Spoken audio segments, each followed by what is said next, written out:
Mr. Silent Channel. Please don't skip the ads. At paki-like naman, share at subscribe mo na rin, salamat. Chapter 201 gawin mo, gagawin ko lahat ng gusto mo, third update. Si Sumoyan at Su Jinping ay hindi kailanman naging kasenjiya ni Jingzi. Natural, hindi nila alam ang mga pakulo niya. Nang makita nila ang kanyang tasa ng alak, nakita rin nila ang ilalim. Pinuri pa siya ni Sumoyan bilang nakakapresko. Pagkatapos kumain ng ilang pagkain, kinuha ni Sumoyan ang pangalawang baso ng alak. Jingzi, narinig ko ang tungkol sa ilang hindi kaaya-ayang naranasan mo kay Jinping, kaya tinawag kita dito ngayon para maresolba ang hindi pagkakaunawaan. Kung tutusin, mas mabuting buwagin ang mga kalaban kaysa tapusin sila. Ano sa palagay mo? Napatingin si Jingzi kay Su Jinping. Naisip ko, hindi ko alam kung anong masamang intensyon ng lalaking ito sa puso niya, pero niresolba pa rin niya ang hindi pagkakaintindihan. Naiinis ako sa kanya dahil may tsaa sa mukha niya. Ngunit ngumiti lang siya, well, that's good. Pagkatapos marinig ito, ngumiti si Sumoyan at uminom ng isa pang lagok. Muling samuka si Jingzi sa tasa ng tsaa. Ang ikatlong baso ng alak ay ang huling baso ng mga mahahalagang gamit ni Sumoyan. Sa pagtingin sa poster na ito, naramdaman ni Jingzi na sinasadya nila siyang lasingin at pagkatapos ay gumawa ng ilang kaiyahiyang bagay. Sa pag-iisip tungkol dito, humigpit ang asshole ni Jingzi. Kung, tulad kagabi, okay lang na makilala si Wang Yingqiu, pero kung hindi maintindihan ng taong nakilala niya, hindi ba siya mahihiya? Kaya't bago pa makapagsalita si Sumoyan, mabilis siyang ngumiti at sinabi, kung ang kanyang kamahalan at persimmon ay mag-toast ng ganito, natatakot akong hindi ako makaalis pagkatapos uminom ng labis. Lalong natuwa si Sumoyan nang marinig niya ito, ngayong gabi, inuman at kwentuhan lang at hindi uuwi hanggat hindi ka lasing. Anyway, napakaraming guest room sa East Palace, kaya kung nalasing ka, dito ka na lang. Nang lumabas ang mga salitang ito, parehong nagtaas ng kilay sina Su Jinping at Jingzi. Talagang ayaw ni Su Jinping na manatili si Jingzi sa East Palace, kung hindi, paano niya maipapatupad ang kanyang plano? Hindi ka makakaatake sa East Palace sa gabi, tama ba? Hindi alintana kung ito ay maaaring maging matagumpay o hindi, kung ito ay magbubunyag ng katotohanan, ang 9 na tribo ay hindi dapat madamay. At ayaw ni Jingzi na mag-overnight, natatakot siya na mawala ang kanyang virginity. Kaya't ngumiti siya at sinabing, tinatanggap ko ang kabaitan ng kamahalan, ngunit hindi na kailangang magdamag. Tutal, tinatanggap ko ang kama, at natatakot akong hindi ako makatulog dito. Tanggapin ang kama. Parehong natigilan sina Sumoyan at Su Jinping. Halos magmura si Su Jinping, may alam ka bang mortal yung kama? Walang nakatulog ng mahimbing gaya ng ginawa mo sa bangka kagabi.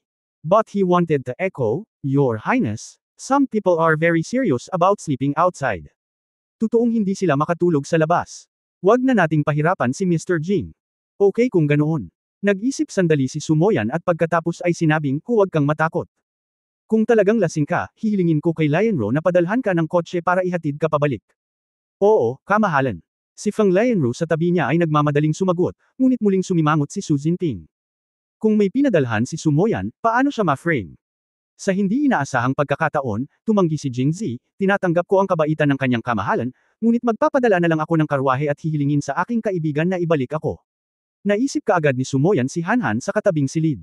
Mabilis ding sumali si Su Jinping, ang East Palace ay hindi malayo sa pamilya Zhang. Dahil sinabi ito ni Jing, papayag ang kanyang kamahalan. Okay. Tumango si Sumoyan, ngunit nagayos na ako na may maghahatid nito, kaya itong alak, hindi ka na makakatanggi. Okay, itataya ko ang buhay ko para samahan ka ngayon. Walang ingat na sinabi ni Jingzi, ngunit nanunuya siya sa kanyang puso, bakit gusto mo pa rin akong manalo? Sige mangarap ka. Susunod, ang mga toast ay nagpapalitan ng maraming beses. Bagamat madalas na pinapagalitan ni Sumochen si Jingzi, alam ni Sumoyan na ito ay tanda ng kanyang pagpapahalaga kay Jingzi. Kung ordinaryong tao lang, hindi siya magsasawang pag-alitan siya. Bilang karagdagan, ang pagganap ni Jingzi kagabi, si Sumoyan ay maasahan pa rin tungkol dito. Kaya ngayon hiniling niya kay Su Jinping na anyayahan si Jingzi, umaasang maging isang peacemaker at maiwasan ang relasyon ng dalawa na maging masyadong tensyonado. Gayunpaman, medyo nahihilo si Sumoyan pagkatapos uminom ng isang baso ng matapang na alak, ngunit walang intensyon si Jingzi na uminom ng sobra. Uminom siya ng isang baso ng alak at isang higop ng tsaa, mukhang nakakaaliw. Dahil dito, medyo hindi makayanin si Sumoyan. Ang galing mong magsulat ng mga tula at liriko, pero bakit nakakainom ka pa rin? Hindi, fuck him. Kaya, sunod-sunod silang uminom, at tila determinado silang hindi titigil hanggat hindi lasing si Jingzi. Hanggang sa huli, nanatili si Jingzi na parang walang nangyari, habang sesabog na ang ulo ni Sumoyan at maging ang kanyang mga salita ay naging maalay. Itinuro si Jingzi, sinabi niya kay Su Jinping, ako. Hindi ko na kaya. Hindi ko na talaga kaya. Harapin siya. Jinping, ikaw. Sige, ikaw. Gawin mo para sa akin. Gawin mo sa kanya. Anong klaseng larong tigre-lobo ito? Salita. Hindi pwede, tapos na naman. Si Jingzi ay may hawak na tasa ng tsaa at nagdududa ng alak dito. Nang marinig niya ito, hindi na niya ito napigilan at pumulandet. May isang mesa ng masasarap na pagkain sa harap niya, at binalak ni Jingzi na tangkilikin ito mamaya, ngunit kung ito ay iwiwizak dito, ito ay talagang kasuklam-suklam. Subconsciously, lumingon siya. Path. Inispray niya ang lahat sa mukha ni Xu Jinping nang walang anumang bias. Sa pagtingin sa eksenang ito, may halong damdamin si Jingzi. Ngayon lang, sinabi niyang, ba, na may tea sa mukha. Sa hindi inaasahan, sa loob ng kalahating quarter ng isang oras, nagawa niya talaga ito. Iniunat ni Xu Jinping ang kanyang kamay upang panasan ang kanyang mukha. Kung wala si Sumoyan, tumakas na sana siya. Nakakita na siya ng mga babaeng marunong pumulandet, pero ito ang unang beses na nakakita siya ng lalaking marunong pumulandet. Lalo na, bakit masakit sa mata ang tiyaang ito? Nako, pasensya na, Persimmon. Nahihiya daw siya, pero hindi niya maitago sa mga mata niya ang saya, at halos tumawa siya ng malakas. Ang nahihilo na si Sumoyan ay nagwagayway ng kanyang kamay. Okay lang na ice spray ito, Jinping, fuck him. Okay, Your Highness. Si Xu Jinping ay mukhang seryoso, pagkatapos ay nagbuhos ng isang baso ng alak, tumayo at sinabing nakangiti, ngayon Japan inimbitahan ng prinsipe si Mr. Jing na pumunta sa East Palace upang humingi ng tawad at umaasa na si Mr. Jing ay isasantabi ang kanyang mga nakaraang sama ng loob.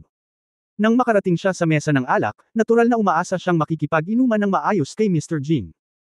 Habang sinasabi niya iyon, tinanggihan niya ang alok ni Feng Lianro na bumangon at nagbuhos ng baso para kay Jingzi mismo, galing si Mr. Jing mula sa Pangzhou, kaya maaaring hindi niya alam na sa ating Jingzhou, mayroong isang uri ng kultura ng mesa ng alak. Hindi ba, Lianru? Feng. Nakangiti ring sinabi ni Lianro sa tabi niya, oo, prinsipe. Kultura. Hindi ba't para himukin ang mga tao na uminom, ngunit ginagawa nila ito ng matikas. Ngumisi si Jingzi dito, haha, medyo naiintindihan ko.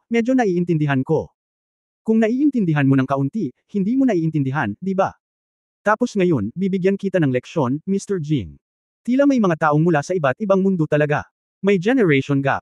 Hindi dapat alam ni Xu Jinping kung gaano kahangahangang kinakatawan ang salitang, medyo naiintindihan, sa kanyang mundo. Kaya kinuha ni Xu Jinping ang kanyang baso ng alak at tumayo.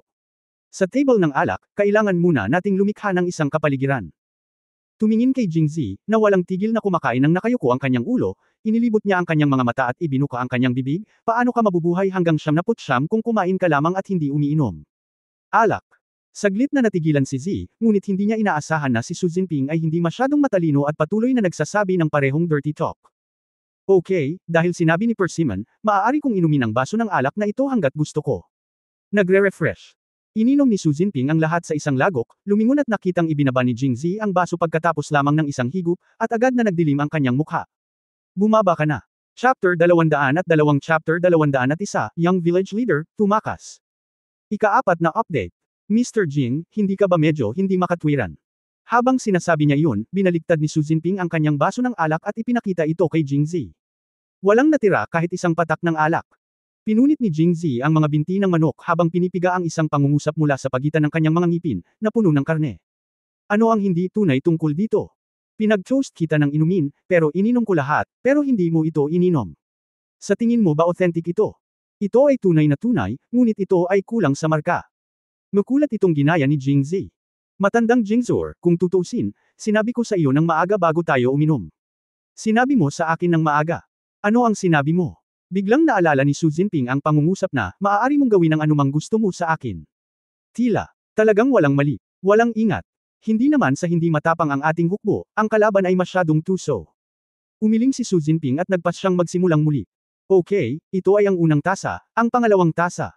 Maghintay. Pinutol siya ni Jingzi, at pagkatapos ay sinabing nakangiti, bago ang toast na ito, kailangang parusahan ni Persimmon ang kanyang sarili ng isang inumin. Parusahan ang iyong sarili ng isang inumin, siya nga pala. Ano? Itaas mo ang iyong puwit, uminom muli. Ito ang kultura ng mesa ng alak, hindi mo ba alam? Talagang hindi ito narinig ni Xu Jinping, at lumingon para tingnan si Feng Lianro, na hindi rin narinig, ngunit natatakot siyang malantad. Siya ay mahiyain at sa parehong oras ay natatakot na masaktan si Jingzi, kaya tumanggaw siya. Oo, okay. Itinaas ni Xu Jinping ang kanyang ulo at tinapos ang pag-inom. Bago siya makaupo, nilagyan siya ni Jingzi ng isa pang baso, tumayo ka sa iyong mga paa, hindi mabibilang ang pag-inom. Persimmon, bakit mo nakalimutan ito? Nasaan ka? Kaya, uminom si Su Jinping ng pangatlong baso ng alak, iniisip, magiging okay ba ang lahat ngayon?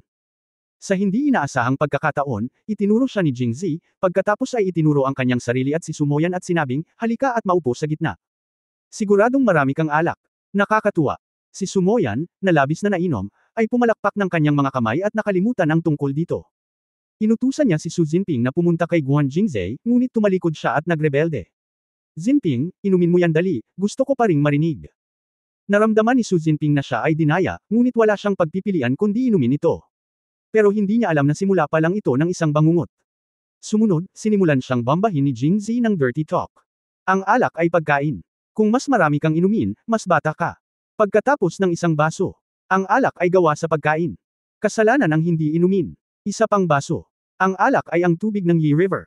Kung mas marami kang inumin, lalo kang gumaganda. Isa pang baso. Gusto talagang tanungin ni Su Jinping si Jingzi, saan ka natuto ng napakaraming maruruming salita? Ngunit ang bilis ni Jingzi ay hindi nagbigay sa kanya ng pagkakataon. Mas gugustuhin ko pang magkaroon ng butas sa katawan kaysa magkaroon ng gap ang nararamdaman ko. Hindi babae ang persimmon. May butas pa nga ang katawan ko, kaya gusto ko lang magkaroon ng gap. Uminom. Libu-libong mga ilog at bundok ang lahat ay tungkol sa pag-ibig. Kung hindi mo iinom ang tasang ito ay totoo talaga. Hindi, persimmon, palalimin natin ang relasyon, uminom. Masaya ang lahat kapag tayo ay magkasama.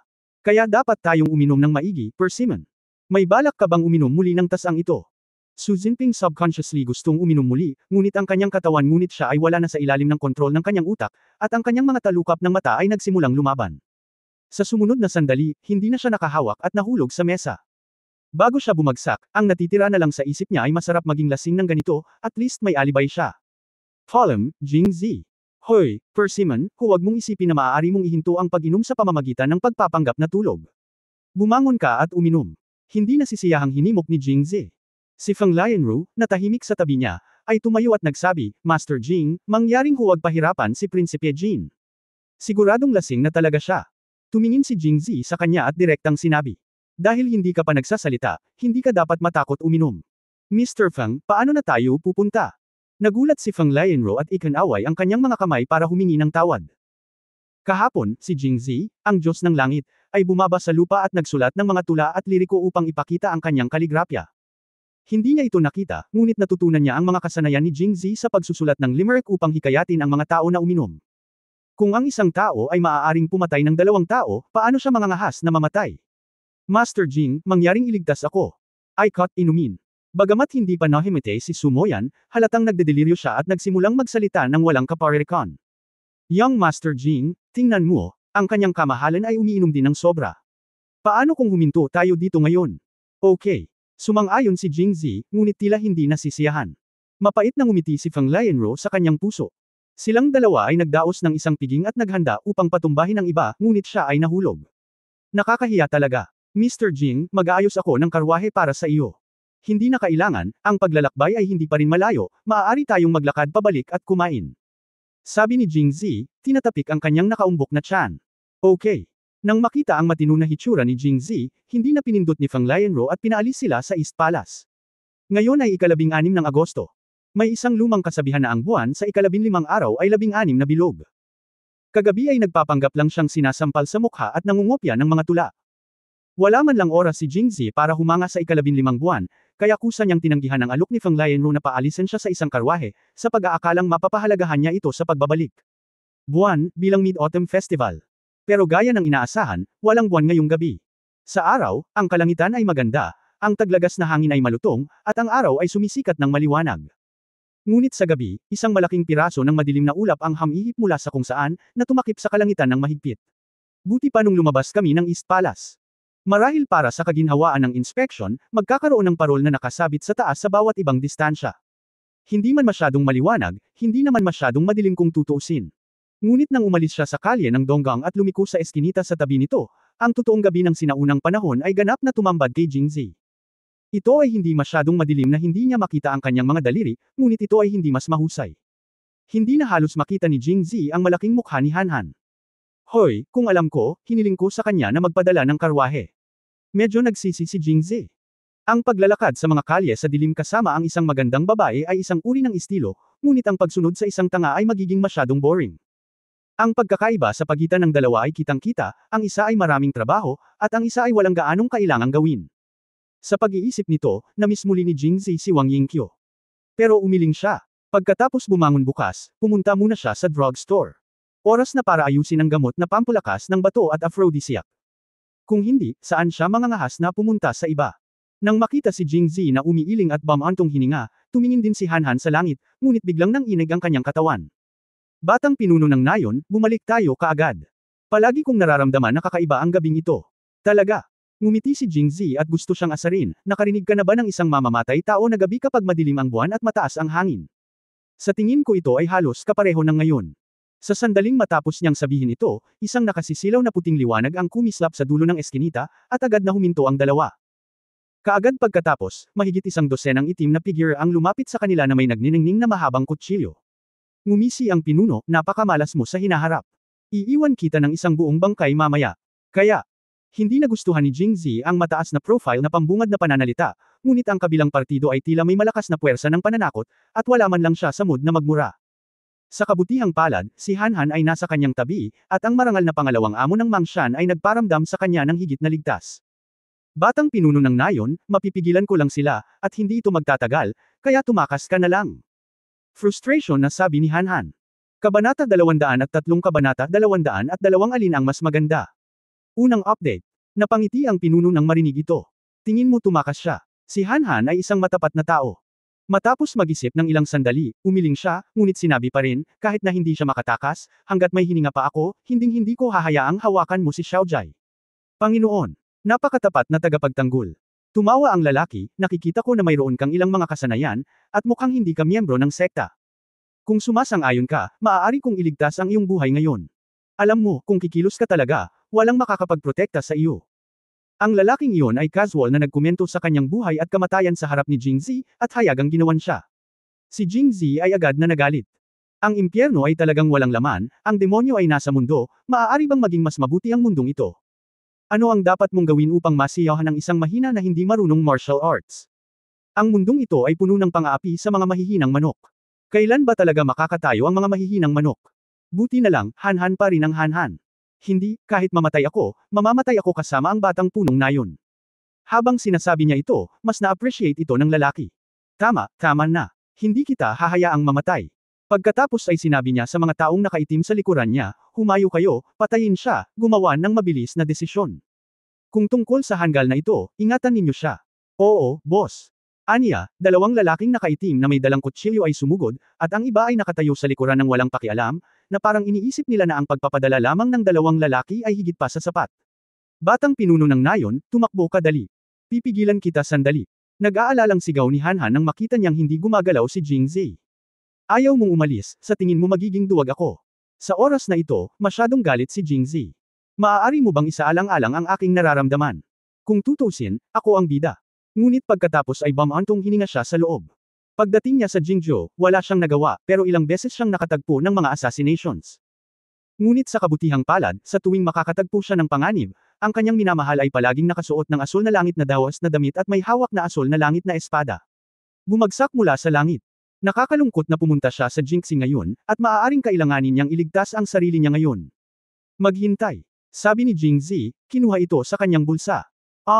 May tanong ako na gusto kong itanong sa iyo. Mayroon akong gintong medalya na ibinigay ng Holy Emperor at isang Jinghong token mula sa Jinghong Iron Cavalry. Siyempre, mayroon din akong token mula sa Qindian sect, ang pinuno ng 4 na pangunahing sekta. Hindi ko alam kung ano ang iniisip mo. Alin sa 3 token na ito ang mas maganda? Marahil ay alam ng Diyos na gustong magdagdag ng drama ni Jingzi, kaya't hinaypan niya ang maitim na ulap, na inilantad ang isang sulok ng kabilugan ng buwan, bagaman hindi ito kasing liwanag ng buwan. Bagamat madaling araw, marami siyang nakikitang malinaw, tulad ng 3 token sa kamay ni Jingzi. Huminto ang dalawang lalaking nakaitim na may hawak na kutsilyo at nilingan ang pinuno na may pagdududang mga mata. Hindi nila matukoy kung aling token ang mas maganda, ngunit alam nila ang bigat ng 3 token na ito. Wala sa kanila ang magaan. Royal, Jinghong Iron Cavalry, Qindian Gate. Kinakatawan nila ang opisyal na pamilya, ang hukbo at ang sekta ayon sa pagkakabanggit. Kung pipili ka ng isa ng random, sapat na para sa iba na uminom ng isang palayok. Tila hindi inaasahan ng pinuno na si Jingzi ay hindi isang mabuting bata, na may mahinang kasanayan sa martial arts at maraming pandaraya. Pero wala siyang pakialam at biglang tumawa, itong mga brand, lahat sila magaganda. Talaga, sa tingin ko rin. Tumawa din si Jingzi at iniligpit ang token. Hanggat ang epekto ng pagkukunwari ay nakakamit, tila ang deterrent effect ng tatlong token na ito ay medyo maganda. Kahit papaano ang mga mamamatay tao na ito na nakasuot ng itim ay hindi na maglalakas loob na hawakan siya muli. Pero sobrang naguguluhan din siya, sino ba ang gustong pumatay sa kanya? Ang ganitong grupo ng mga napakahusay at mahusay na sinanay na mga mamamatay ay talagang hindi isang bagay na maaaring upahan ng mga ordinaryong tao. Sa mga taong nagkaroon ng problema sa kanya, tila isang tao lang ang may ganitong antas ng lakas. Su Jinping. Ngunit nakahiga pa rin siya sa mesa ng alak, kasing lasing ng isang patay na aso. Nakita niya ito ng sarili niyang mga mata at hindi niya magawang magsinungaling. Hindi kaya lahat ng bagay mula sa pag-imbita sa kanya sa East Palace hanggang sa pagpatay sa kanya ay naplano ng maaga. Kung ito ang kaso, ito ay magiging kaayla hilakbot. Mukhang tama si Wang Yingqiu. Wala siyang opisyal na posisyon ngayon, at napakahina pa rin. Kapag muli niyang nakilala si Emperor An pagkatapos ng gabing ito, kailangan niyang maghanap ng opisyal na posisyon, hindi para sa pagpapanggap niya, para lamang sa kaligtasan. Ngunit may nangyaring hindi niya inaasahan. Nang matapos magsalita ang pinuno, tinanong niya ang dalawang tao sa kanyang harapan, sa tingin mo, hindi ba ito maganda? Mukhang maganda. Tila hindi niya inaasahan na magtatanong ng ganoon ang amo sa ganitong kritikal na sandali. Sandaling nag-react ang dalawa bago sumagot. Daan. Dahil sa tingin mo ay maganda ito, pagkatapos ay patayin mo siya. Ang tatlong token na ito ay sa iyo. Pero, ngunit anong ngunit? Parang hinuhulaan ang kanilang mga alalahanin, ang pinuno ay umungal, Yehei Fenggao, sino ang nakakaalam na ikaw ang pumatay sa kanya? Oo, boss. Pagkarinig nito ay napalingon muli ang dalawang lalaki. Sa ilalim ng liwanag ng buwan, mas determinado ang kanyang mga mata. Pagkatapos, walang pag-aalinlangan, sumugod ang dalawang lalaki dala ang kanilang mga kutsilyo. Si Han Han naman ay humarap na naman sa kanya ng walang kamay. Nang makita ang eksenang ito, naantig si Jingzi at sinisi ang kanyang sarili, nagnanais na maabot niya at bigyan ang kanyang sarili ng malaking bibig. Nasaan ang pumayag na kumuha ng sandata kay Han Han? Magaling nga ang martial arts ni Han Han, kung hindi ay hindi magmumungkahi ang pinuno na i-recruit siya. Gayunpaman, ang martial arts ng dalawang lalaking nakaitim ay hindi masama, at hawak nila ang mga espada sa kanilang mga kamay at nakipaglaban sa dalawa laban sa isa. Sa isang iglap lang, naunahan na nila. Pagkatapos ng isa pang pag-ikot, sinulsal ng isang tao si Han Han, at ang isa naman ay naglabas ng kutsilyo mula sa likod at direktang nilaslas patungo sa leeg ni Han Han. Mabuti na lang at nagutos ang pinuno, at ginamit ng lalaking nakaitim ang likod ng kutsilyo sa halip na talam. Hamampas siya ng malakas at nawala ng malay si Han Han. Medyo walang magawa si Jingzi, napakalapit na naman sa kanya ng kamatayan. Patayin mo siya dali. Dahil kay Han Han, ang pagpatay na dapat ay natapos sa isang iglap ay talagang tumagal ng dagdag na quarter ng isang oras, at ang hangin ay umihip ng mas malakas at lumakas, na tinatangay ang lahat ng madilim na ulap sa kalangitan, at ang bilog na buwan lamang ang nahayag, na sumasalamin sa laneway na parang liwanag ng araw. Hindi gusto ng killer ang ganoong environment kaya inutusan niya ang dalawa na mabilis na mag-away. Sa pagkakataong ito, hindi na nagsalita ang dalawang lalaking nakaitim. Itinaas ng isa sa kanila ang kanyang kutsilyo patungo kay Jingzi at hinampes siya. Nang nalalapit na ang kamatayan, hindi na inisip ni Jingzi ang tungkol sa katapatan at tumakbo patungo sa kabilang dulo ng eskinita batay sa instinct ng kanyang katawan. Ngunit paano siya makakatakas? Suray-suray siya at bumagsak sa lupa matapos tumakbo ng ilang hakbang.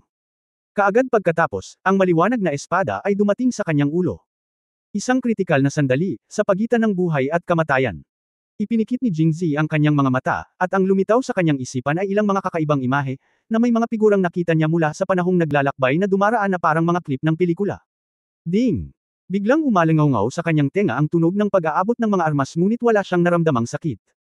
Pagbukas ng kanyang mga mata, isang maroon na sibat ang nakapasok sa harapan niya, 3 puntos sa lupa. Kabanata 204 na Kabanata 203 Halika kay Sister, ikalawang update. Sa tabi ng sibat, may sirang broadsword. Nakatusok din ang talam sa lupa, nanginginig sa kaliwat kanan. Mabilis na tumingala si Jingzi. Ang lalaking nakaitim na katatapos lang maglaslas ay umatras na ng ilang hakbang, nakatingin sa eskinita sa likod ni Jingzi na may mukhang hindi makapaniwala. Nanginginig ang kamay na may hawak ng kutsilyo. May tao dito para iligtas ako. Ito ang unang naisip ni Jingzi. Gusto kong makita kung sino ang nang-ahas na hawakan ang kapatid ko.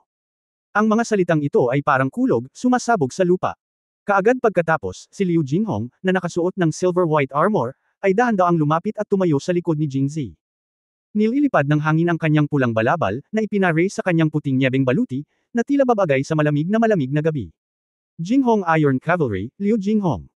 Pinanood ng nangungunang lalaki si Liu Jinghong na walang kahirap-hirap na itinaas ang Maroon Spear 3/4 patungo sa lupa gamit ang isang daliri, at pagkatapos ay tumingin sa dalawang nakamamanghang, Jinghong, na espada sa Snow White armor. Dalawang salita, sinabi sa pamamagitan ng gritted ngipin. Nang marinig ang mga salitang, Liu Jinghong, ang dalawang lalaking nakaitim na wala pang 5 hakbang ang layo mula kay Jingzi ay umatras na para bang nahaharap sila sa isang mabigat na kaaway. Gayunpaman, ang kanilang mga paa ay natisod ni Hanhan na walang malay sa lupa at bumagsak sa lupa. Pagkatapos ay gamulong-gulong siya at gumapang patungo sa leading man, mukhang nahihiya. Hey, kilala mo ba ako? Nagulat na sabi ni Liu Jinghong, at pagkatapos ay mahinahong sinabi, kung ganoon, iiwan kita mag-isa. Nagbilang siya at idinagdag, 15 buong bangkay. Ang mga salitang ito ay tila tumutugma sa sinabi ng pinuno ng mga lalaki tungkol sa pag-iwan sa katawan ni Jingzi na buo, ngunit ang ekspresyon ni Liu Jinghong ay walang pakialam, at ang kanyang sinabi ay kasing ordinaryo ng gustong pumatay ng 15 lamok, at ang kanyang momentum ay napakalaki na. Ay overwhelm ang kalaban. Zier, kapag lumaki ka, hindi mo na kayang ibaba ang kapatid mo tulad noong bata ka. Puntahan mo si ate. Pagkatapos sabihin iyon, inabot niya at hinayla si Jingzi mula sa lupa. Matagal nang nawala ang lamig ng boses at naging napakaamo. Bagamat alam ko ang ibig sabihin ni Liu Jinghong ay noong bata pa siya, mas maikli ang ulo niya sa kanya at kailangan niyang tumangala para tingnan siya, kaya parang nasa ibaba siya. Pero ngayong malaki na siya, kapag tumayo siya, para siyang nasa ibabaw, pero... Bakit nakakahiya ang iniisip mo? Walang alinlangan na kapanabik na makita si Liu Jinghong sa oras na ito, ngunit alam ni Jingzi na hindi pa ito ang oras para gunitain ang nakaraan, at natatakot siyang maantala ang paghihiganti ni Liu Jinghong para sa kanya, kaya tapat siyang naglakad sa likuran ni Liu Jinghong at sinundan ng batang ginahasa noong bata pa siya. Ganun din talaga noong nabuli siya at hiniling kay Fifth Sister na panindigan siya.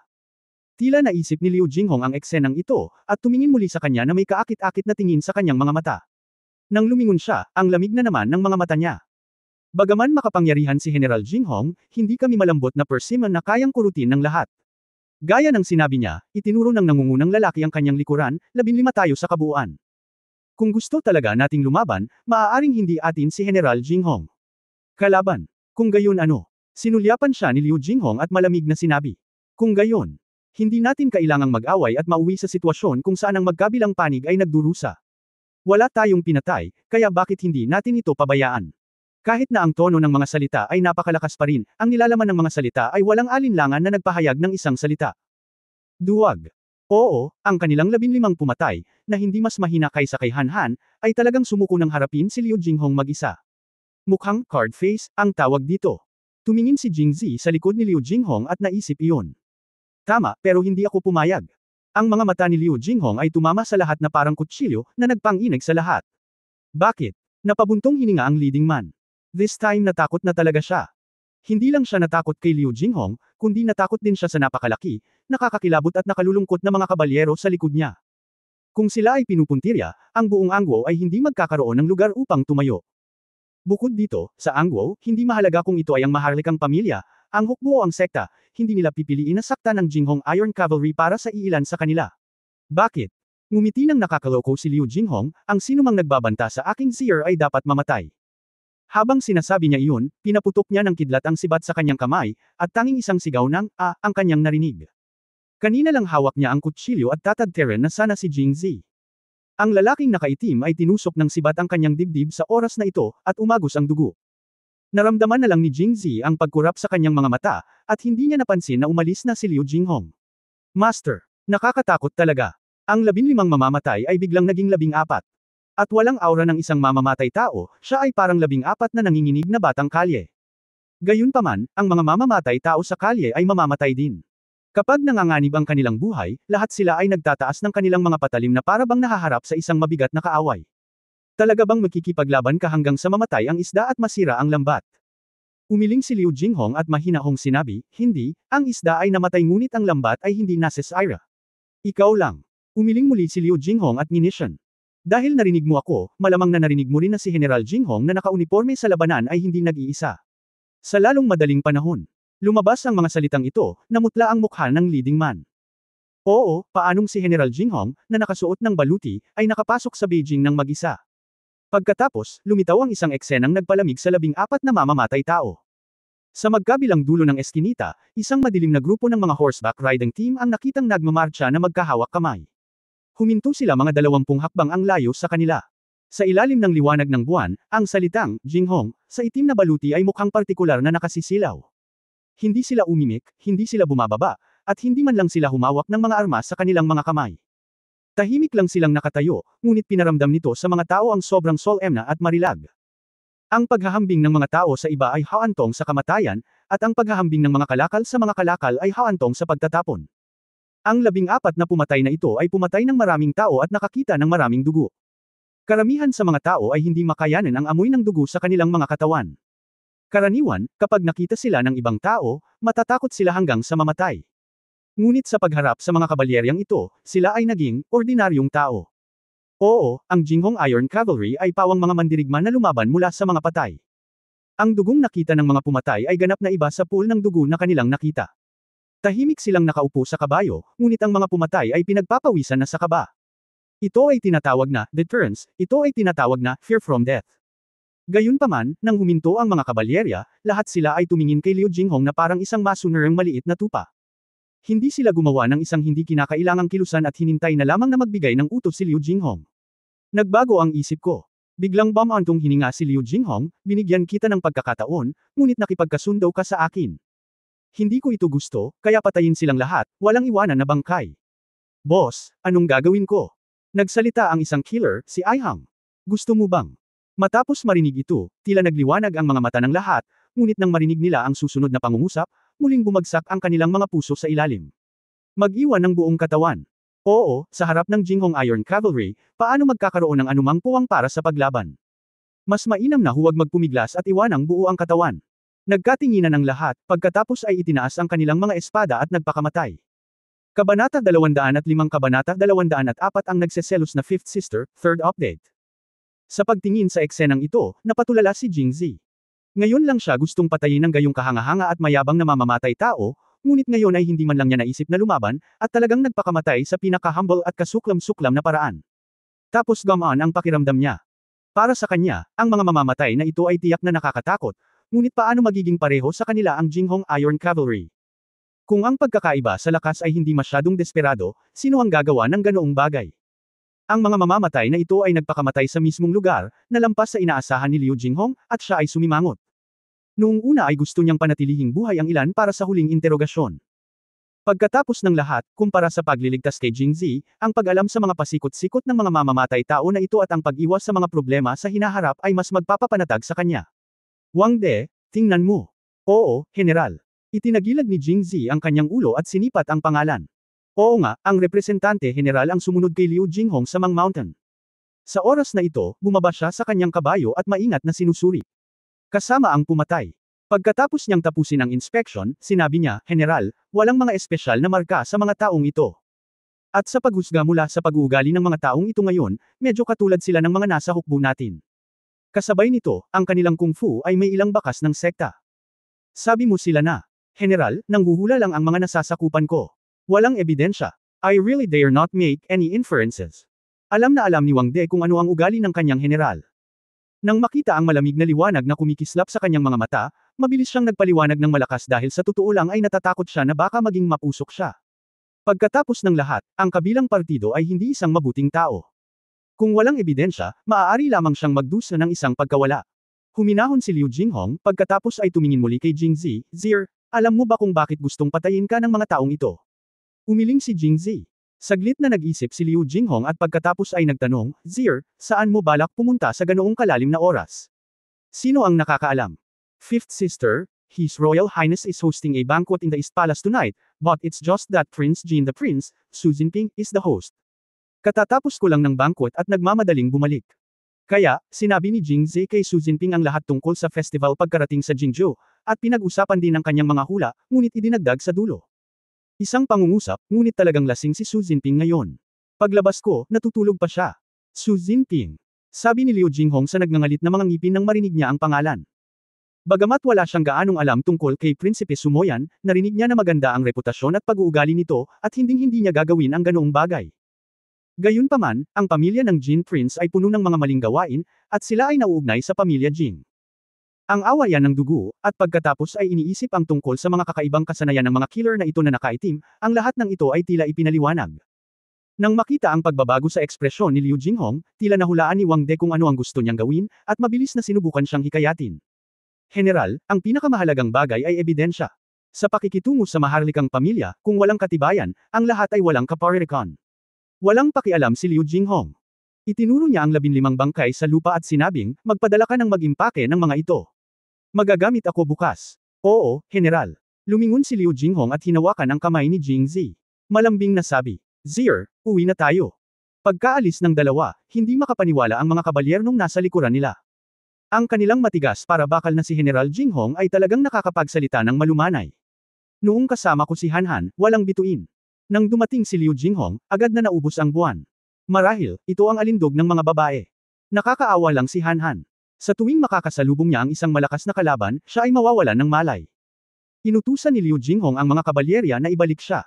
I wonder kung mahihiya ba siya paggising niya bukas ng umaga. Habang naglalakad sa tahimik na gabi, hinawakan ni Liu Jinghong ang kamay ni Jing Zi, na tila iniisip pa rin siya bilang ang maliit na batang lalaki mula sa mahigit 10 taon na ang nakalilipas, na ikinakaway ang kanyang mga braso, na hindi tugma sa baluti na suot niya, ngunit mayroon itong kakaibang kagandahan. Nga pala, fifth sister, bakit bigla kang pumunta sa Jingzhou? Ilang araw ang nakalipas, nagpadala ang kanyang kamahalan Fei Ge ng liham na nagsasabing siya ay magkakaroon ng martial arts test kasama ang ikatlong prinsipe ng Southern Qi, kaya hiniling niya sa akin na pumunta. Napabuntong hininga si Liu Jinghong, kung noon pa man, kung walang digmaan, magiging tamad akong pumunta sa Beijing at humanap na lang ng dahilan para pumunta doon, at walang makakagawa sa akin. Ngunit sa pagkakataong ito, nilingan ko si Jing Zi nang may saya at saya. Nag-aalala, nang naisip kong pupunta si Zier sa Jingzhou, lagi kong iniisip na dapat akong pumunta at tingnan.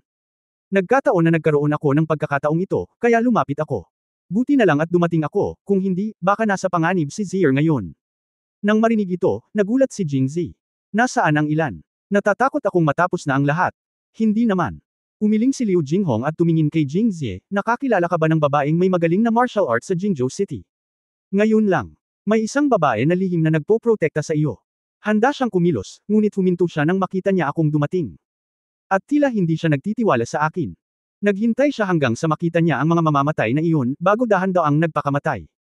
Isang babaeng may mahusay na kasanayan sa martial arts. Ang babaeng nakilala ni Jing Zi sa Jingzhou ay si Qingqiu na may pinakamahusay na martial arts, ngunit matagal na siyang nagpunta sa Jingxi, kaya hindi dapat siya iyon. Sino kaya yun? Siya nga pala, may-ari ng hardin. Biglang naisip ni Jing Zi na si Wang Yingqiu ang dating pinakamataas na disipulo ng Outer Chamber ng Waxian Pavilion, at tiyak na mahusay ang kanyang martial arts. Kaakibat ng relasyon ng dalawa, nag-aalala siya sa kanya noong araw at hinikayat siyang huwag pumunta sa East Palace. Tila hindi pa rin siya mapalagay, pinuprotektahan siya ng palihim. Sino ang naalala mo? Nang makita si Jing Zi na nag-iisip ng mabuti, isang dampi ng emosyon at awa ang biglang sumilay sa kanyang mga mata. Tila naisip na niya kung sino ang babae. Biglang nakaramdam ng kaunting pagkasuklam si Liu Jinghong. Bagamat lihim kanyang pinrotektahan, ako, kapatid ko, ang kumilos sa huli. Bakit hindi ka nagsabi ng maganda sa akin? At saka, gaano na kayo katagal hiwalay? Ilang araw ka na sa Jingzhou. Paano mo nakilala ang babae? Parang may kakaiba silang relasyon. Bago siya umalis sa Mang Mountain, nagkaroon siya ng maraming pribadong pakikipag-usap kay Luli. Sa oras na iyon, nag-aalala si Luli na napakaraming mapanuksong asong babae sa Jingzhou at baka maakit si Jing Zi sa kanila. Kahit na wala siyang ideyang iyon, ngunit sa kanyang talento at hitsura ay hindi napigilan ang mga ligaw na bubuyog at paru-paro na lumusab sa kanya. Kaya't si Han ay ipinadala upang sundan siya, una upang protektahan siya, at pangalawa upang bantayan siyang mabuti at huwag hayaang magtagumpay ang mga babaeng iyon. Tawa pa siya ng tawa nung mga oras na yun at masyado daw siyang nag-iisip. Sa hindi inaasahang pagkakataon, nag-alala si Luli sa magandang dahilan. Lumingon si Jing Zi at tumingin, at nalaman na ang kanyang magiting na ikalimang kapatid na babae, na nakasuot ng armor, ay kumikilos na parang isang maliit na babae sa oras na ito, ang kanyang bibig ay bahagyang nakabusangot, na parabang siya ay medyo hindi nasisiyahan. Agad siyang ngumiti at sinabing, wala naman, paano ko ito maaalala? Ilang araw pa lang ako sa Jingzhou. Sinong kilala mo? Baka may dumaan. Pagkatapos ay inakbayan niya si Liu Jinghong, ito ang aking ikalimang kapatid na babae. Ay lilito sa tuwing nanganganib ang aking kapatid na lalaki, eksaktong katulad noong siya ay bata pa. Kabanata 206 na Kabanata 205 ito ang aming tahanan. Ika-4 na update. Gaano man siya katigas sa larangan ng digmaan, hindi niya maitatago ang katotohanan na si Liu Jinghong ay isang babae. Lalo na nung nasa harap siya ni Jing Zi. Kaya pagkatapos ng ilang salita ng panghihikayat, ang bibig na nakapout ngayon ay nagtaas ng arko, na parang batang babae, at ipinatong ang kanyang ulo sa balikat ni Jing Zi. Maaaring ito ang pang-araw-araw na buhay ng isang kapatid na babae at isang kapatid na lalaki. Ang liwanag ng buwan ay bumubuhos na parang jade stone. Mabagal silang naglakad sa kalye ng dalawa, at hindi alam ni Jingzi kung saan siya dinadala ni Liu Jinghong. Naramdaman na lang niyang pamilyar ang landas na tinatahak niya. Nang lumiko sila sa huling kalye at makarating sa pintuan ng isang bahay, nanlaki ang mga mata ni Jingzi, puno ng hindi paniniwala. Sa wakas ay naintindihan na niya ang ibig sabihin ni Liu Jinghong nang sabihin niyang, umuwi ka na, ngayon lang. Ang lumabas sa harapan niya sa oras na ito ay ang Jing family kung saan siya nakatira 12 taon na ang nakakaraan. Naalala ni Jingzi na noong nasa Jingzhou pa siya, ang dalawang baluktot na puno ng jujubi sa harap ng kanyang pintuan na palagi niyang inaakyat ay kasing kapal na ng mga tangke ng tubig, at walang makakahawak sa mga ito sa kanyang mga braso. Ikalimang kapatid, ito ang aming tahanan. Si Liu Jinghong ay nakatayo sa harap ng pinto, puno rin ng damdamin. Napag-alaman na pagkatapos na may baba si Jing Wenmao sa Pangzhou, ang bahay na ito ay binili ng isang tao. Gayunpaman, sa hindi malamang dahilan, ang pamilyang bumili ng bahay ay nagkaroon ng maraming problema. Ang ilang mga tao ay nagsabi na ang bahay ay may masamang feng shui at madaling makaakit ng gulo. Kalamidad. Nang maglaon, ang may-ari ay hindi na nang ahas na manirahan doon at lumipat, at ang bahay ay inabandona ng ilang taon. Hanggang sa bumalik si Liu Jinghong sa Jingzhou pagkatapos niyang sumikat ay binili niya ang bahay at nakakita ng mag-aayos muli. Basahin ito ng isang beses at bilangin ito bilang pag-iisip tungkol dito. Pagkatapos ng lahat, siya ay kasalukuyang nakabase sa Liangzhou at hindi maaaring manatili ng labis sa Jingzhou. At ngayong pareho na sila ni Jingzi sa Jingzhou, natural na gusto nilang manirahan dito. Si Liu Jinghong ay natapos na makipag-usap kay Jingzi, pagkatapos ay lumakad at kumatok sa pinto. Kumatok sa pinto. Saglit na natigilan si Jingzi, pagkatapos ay naglakad pasulong na may pagkalito sa kanyang mukha. Fifth sister, may tao pa ba sa bahay? Ngumiti sa kanya si Liu Jinghong, ngunit hindi malinaw na sinabi, na para bang may sinusubukan siyang ibenta. Maya-maya, may narinig akong kaluskaw sa loob, at sa siwang ng pinto ay naaninag ko ang liwanag ng isang parol na palapit ng palapit. Sino yun? Bumalik na ba yung babae? Ang boses na ito. Parang pamilyar. Nakasimangot na naisip ni Jingzi. Wuma, ako ito. Wuma. Nang marinig ang pamagat na ito, sa wakas ay nag-react si Jingzi. Nang ipanganak siya ng kanyang ina, matanda na siya at walang gaanong gatas, kaya tinanong niya si Nanay Wu. Si Wuma ay hindi lamang ang kanyang basang nurse, ngunit responsable din siya sa pang-araw-araw na buhay ng ibang mga kapatid na babae. Sa makatuwid, hindi kailanman itinuring ni Jingzi o ni Liu Jinghong si Wuma bilang isang lingkod, ngunit bilang isang miyembro ng pamilya. Isang miyembro ng pumanaw na ang aking mga magulang, kaya kapag nakita kong muli si Wuma, lalo akong nakaramdam ng kabaitan.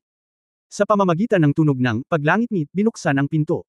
Isang pamilyar, ngunit medyo kulubot, ang mukha ng isang babae sa edad na 40 taong gulang ang lumitaw sa pintuan, at siya ay nagsasalita ng kusang loob. Gabi na, sorpresa yata. Sino sa mga babae ang kasing busy mo? Dapat hindi ka pa kumakain. Ano ang gusto mong kainin? Ako na ang gagawa.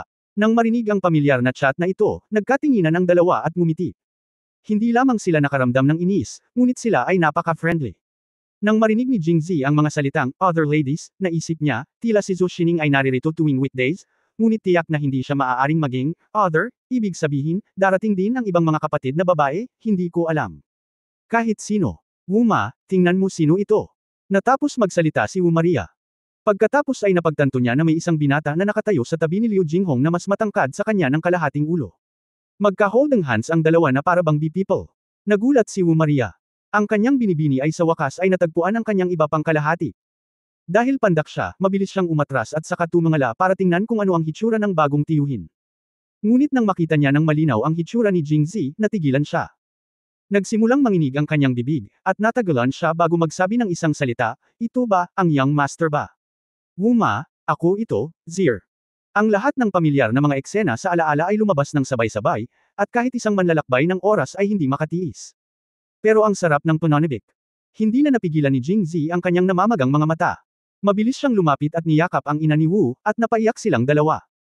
Si Liu Jinghong ay tumingin sa gilid na may mainit at masayang mukha.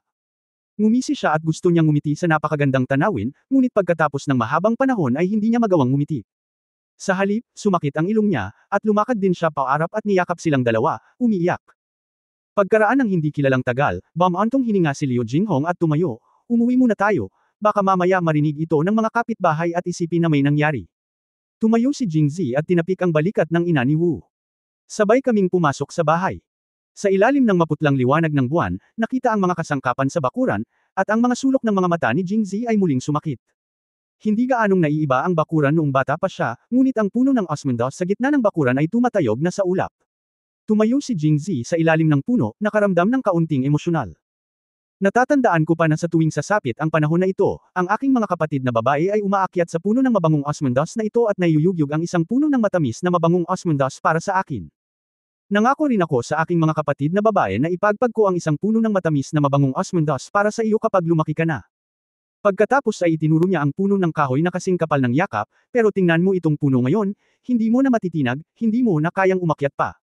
Nang marinig niya ang unang kalahati ng mga salita ni Jingzi, si Liu Jinghong ay nagkaroon din ng nostalgic na hitsura sa kanyang mukha.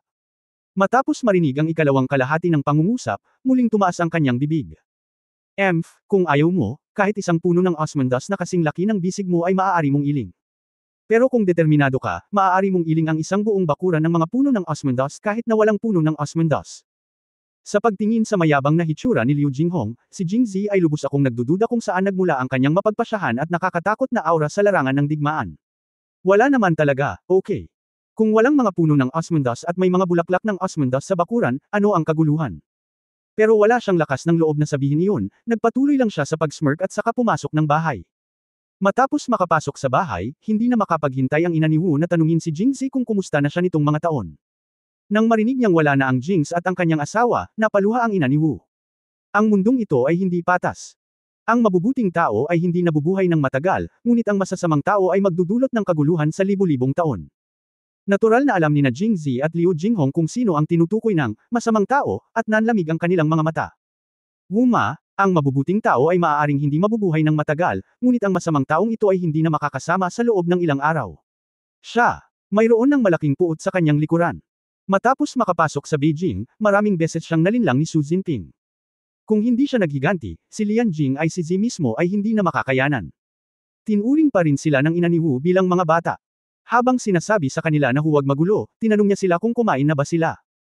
Sa katunayan, sa oras na ito, parehong kumakain sina Jingzi at Liu Jinghong, ngunit nang makita nila ang umaasa na mga mata ni Wu Ma, nagkatinginan sila at sabay na tumanggo. Nang makita ito ni Wu Ma, pumunta siya sa kusina na may masayang mukha. Chapter 207 Chapter 206 na Fifth Sister, tulog na tayo. Unang update.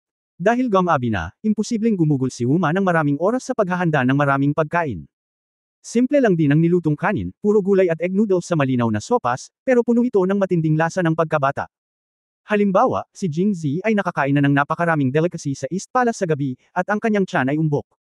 Noong una ay gusto niyang hintayin si Wu Ma na magluto at kumain lang ng ilang simbolikong kagat. Hindi ko gustong maamoy ang pamilyar na lasa mula sa aking pagkabata. Pati tiyan ko parang nasa mode ng pagnanasa. Kinain ko talaga ang isang malaking bowl ng noodles sa tiyan ko. Walang natira na sopas, at si Liu Jinghong ay hindi na mas masarap. Napatingin ang ina ni Wu sa kanilang dalawa na nilalamon ang kanilang pagkain, puno ng ginhawa at kaligayahan ang kanyang mga mata. Pagkatapos nilang dalawa kumain, niligpit ng nanay ni Wu ang mga pinagkainan at biglang nag-aalalang sinabi, "Oy, sanay na akong mag-isa sa bahay. May mga kama sa guest room, paano ako magstay sa gabi?" Bihirang tumuloy si Liu Jinghong dito pagdating sa Jingzhou, kaya sapat na ang guest room. Understandable naman na wala siyang extra bedeng sa bahay. Saglit na nag-isip si Wu Ma at sinabing, "Maglilinis ako ng isa pang guest room. Kunin mo ang higan ko. Huwag mo lang ayawan si Zier." Mabilis na ikanaway ni Jingzi ang kanyang mga kamay, "Wu Ma, ano ang sinasabi mo? Wala ang mga magulang ko. Parehas lang kayo ng nanay ko, paano kita maiinis?" Masayang tumanggo si Nanay Wu. Nagtanong si Liu Jinghong mula sa gilid, "Inang Wu, ibigay ang kobre kama kay Zier, paano ka makakatulog?" "Hoy, ako, paano magiging ganoon kahalaga ang isang katulong? Harapin mo lang ito ng isang gabi, at pagkatapos ay lumabas ka para bumili ng kumot bukas." Mahinahong sabi ni Wu Ma at umiling na may kasamang ngiti. "Hindi." Sabay na sabi ni na Jingzi at Liu Jinghong. Sumulyap si Jingzi kay Liu Jinghong, ikalimang kapatid na babae, "Wu Ma, mayroon talaga akong tirahan sa Jingzhou, na siyang pamilyang Zhang sa Zhangja Winery. Maaari akong manatili doon ng isang gabi." "Hindi." Sa pagkakataong ito, sina Wu Ma at Liu Jinghong ang sabay na nagsalita. Kapag bumalik ang young master sa Jingzhou, bakit hindi siya tumira sa sarili niyang bahay at tumira sa bahay ng iba? Kapag nalaman ng master at ng kanyang asawa sa langit, tiyak na ako ang sisisihin nila. Umiling si Wu Ma at sinabing, "Tama si Wu Maria. Dahil walang mga kumot sa bahay, makakasama ko si Zier sa guest room sa gabi." Pagkatapos magsalita ni Liu Jinghong, sabay na tumingin sa kanya sina Wu Ma at Jingzi, ang magandang mukha ni Liu Jinghong na si Yihong, nag-aalangan na nagsabi, Si Zier ay nakasama ko noon sa pagtulog noong bata pa ako. Bakit, kapag lumaki ako, hindi ko nakilala ang ikalimang kapatid? Umiling si Jingzi at sinabing hindi siya nang ahas. Noon lang nasiyahan si Liu Jinghong, hindi maliit ang kama sa guest room ko, at napakaluwag para sa 2 tao. At saka, matagal na kaming hindi nagkikita ni Zier, at marami akong gustong itanong sa gabi. Matapos sabihin ito, maging si Liu Jinghong mismo ay nadama na ito ay may katuturan. Pinag-isipan silang dalawa ni Huma, pagkatapos ay ngumiti at sinabing, oo, walang mga kumot sa bahay. Ito ang pinakamahusay. Pupunta ako at lilinisin ang mga ito para sa iyo. Pagkatapos noon ay lumabas na siya. Natigilan si Jingzi doon, gustong magtanong, hindi mo ba kailangang tanungin ako, ang kliyente, para sa aking opinyon? Kung titignan sa kanilang hitsura, tila hindi nila naisip ang tungkol sa kanya. Kalimutan mo na, kailangan lang niyang matulog. Kasi, hindi niya alam kung kailan babalik ang mga babae sa bahay, si Huma ay maglilinis ng kwarto ng 1 beses araw-araw. Napakalinis nito. Inayos lang niya ito sandali at ginawa ang kutson. Pwede. Gabi na, kaya napatingin si Huma sa kanilang dalawa, nagsalita ng ilang salita, at pagkatapos ay umalis upang magpahinga. Sinundan ni Jingzi si Liu Jinghong sa silid. Ang silid na ito ay eksaktong silid kung saan nakatira ang mga kapatid ko noong mga bata pa sila. Makalipas ang mahigit 10 taon, muli akong nakatulog sa dati kong pwesto, at napuno ng pananabik ang puso ko. Noong panahong iyon, ang pamilya Jing ay may napakaraming anak, at si Jing Wenmao ay isang matuwid na opisyal. Sa Jingzhou, kung saan kakaunti ang lupa, hindi kalakihan ng bahay, at likas na masigla ang mga bata. Sa makatuwid, kahit na si Jingzi ay may sariling silid noong panahong iyon, palagi siyang wala sa bahay. Halika rito, tumambay kasama ng iyong mga kapatid na babae, at humiga sa gitna ng mga babae kapag natutulog ka sa gabi. Kung iisipin ngayon, ang oras na iyon ay maaaring ang rurok. Familiar pa rin. Familiar. Tumango si Jingzi, iniisip na nostalgic din siya, kung hindi siya maninirahan sa silid na ito ng mag-isa. Nakaupo silang dalawa sa kama at tahimik na nag-uusap, ngunit kadalasan ay si Liu Jinghong ang nagkukwento tungkol sa nangyari nitong mga nakaraang taon at kung ano ang naramdaman niya noong siya ay nangungulila. Marami siyang napag-usapan, ipinapakita ang kanyang emosyon, galit, kalungkutan, at saya. Isang sandali ay tumatawa siya, ang sumunod ay umiiyak, ang kanyang mga mata ay namumula. Sa tahimik na gabing ito, tila kapag kasama niya si Jingzi, mapapawi niya ang lahat ng pressure at masaya siyang maging isang ordinaryong maliit na babae. Masarap tumawa at umiyak. Tumingin si Jingzi sa kanya at nakaramdam ng cute at nakakaawa. Lumalalim na ang gabi at kumikislap na ang mga ilaw. Madaling emosyonal. Bagamat kapatid niya siya, hindi siya kadugo. Bilang karagdagan, si Jingzi ay isang time traveler, kaya wala siyang ideological na bagahe. Nakaupo ng napakalapit, na may kakaibang bango ng katawan ni Liu Jinghong na lumulutang sa kanyang ilong at ang amoy na iniwan ng araw sa kama, saglit, gusto ni Jingzi na abutin siya at yakapin siya at mahalin siya ng maayos. Marahil, kung talagang ginawa niya iyon, malamang na walang sasabihin si Liu Jinghong dahil sa pagmamahal niya sa kanya. Pero alam niyang hindi niya kaya, matigas ito at biglaan. Habang lumalalim ang gabi, unti-unting nakatulog ang dalawa. Ikalimang ate, paano kung matulog na tayo? Mungkahi ni Jingzi. Biglang bumukas ang isang maliit na siwang ng hangin sa bintana na naging dahilan ng pag-ugoy ng kandila sa mesa. Hinawi rin ito ang kalahati ng puting kurtina sa kama, lumapag sa harap mismo ni Liu Jinghong, tila isang nobya na nagkatikip sa kanyang ulo ng kurtina. Ang orihinal na seryosong mga tanong ni Jingzi ay biglang naging hindi seryoso sa dramatikong kapaligiran. Sige, matulog na tayo. Ibinaba ni Liu Jinghong ang kanyang ulo, namumula ang kanyang mga pisngi sa ilalim ng puting kurtina. Hindi napigilan ni Jingzi na medyo malito nang marinig niyang hindi pa natutulog si Liu Jinghong pagkatapos pumayag. Fifth sister, bakit hindi ka pa natutulog? Biglang lumingon si Liu Jinghong at pinandilatan siya. Matutulog na lang ako ng ganito. Sa pagtingin sa puting baluti sa kanyang katawan, biglang natauhan si Jingzi. Mabilis siyang bumangon at nakita si Liu Jinghong na naglabas ng isang set ng mga casual na damit mula sa kama, at mayroon ding kulay abong set sa kama. Parang kara-rating lang ni Maria. Inihanda ito para sa kanilang dalawa kapag naglilinis. Sumunod, saglit na tahimik ang silid. Nang magtatanong pa sana si Jingzi, tahimik na sinabi ni Liu Jinghong, ano, gusto mo bang panuurin ang kapatid mong nagpapalit ng damit sa harap mo? Kinagat ni niya ang ibabang labi, matingkad na pula, tila tumutulo ang tubig sa mukha, na nakadagdag sa alindog. Sa pagtingin sa kanyang mahiyaing hitsura, kasama ng gayong nakabaluti na uniforme, palaging nararamdaman ni Jingzi na tila nakakita siya ng mga katulad na eksena sa Disc A, study materials. Gusto niya talagang sabihin ang, sa tingin ko, nang hindi malay, ngunit sinabi sa kanya ni Reason na hindi, maaari siyang maging isang hayop, ngunit kailangan niyang maging isang matikas na hayop. Napalunok, pagkatapos ay nahihirapang tumanggi, ikalimang kapatid, si Zier Meng lang. Lumabas ka na at hayaang magpalit ng damit ang ikalimang kapatid. Chapter 208 Chapter 207 Sleeping in Each Other's Arms, Second Update. Sandali lang. Basta.